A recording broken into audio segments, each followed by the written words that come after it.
मित्रांनो, माणूस मरत असतो, पण माणसाचे कार्य आणि माणसाचे विचार हे सदैव जिवंत आणि चिरंतन राहत असतात. मित्रांनो, अजितदादांच्या दुःखद निधनामुळे संपूर्ण महाराष्ट्र हा दुःखात आहे. मग ते पक्षातले असो की अन्य. त्यांच्यासोबत शांभवी पाठक, सुमित कपूर, विदीप जाधव, पिंकी माली यांचासुद्धा त्या अपघातामध्ये निधन झालेलं आहे. जीवन आणि मरण हे जगातील दोन अविभाज्य भाग आहे. मित्रांनो, जीवन म्हणजे एक प्रवास, जिथे आपण जन्म घेतो, वाढतो, अनुभव घेतो आणि शिकतो.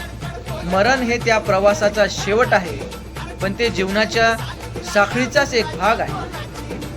मित्रांनो, जीवन हे श्रणशृंगार आहे. आज आहे, उद्या नाही. प्रत्येक जणाला मरण येणारच. हे निसर्गाचा नियम आहे.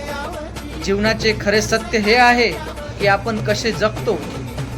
पैसा, प्रसिद्धी किंवा सुख हे तात्पुरते आहे.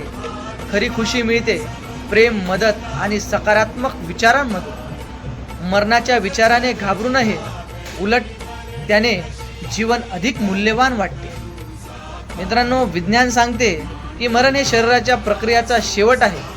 साध्या शब्दात जर सांगायचं म्हटलं तर जीवन हे फुलासारखे आहे. उमलते, सुगंध पसरवते आणि सुकते, पण त्याचा सुगंध कायम राहते. आपण चांगले कर्म करावे, इतरांना आनंद द्यावे.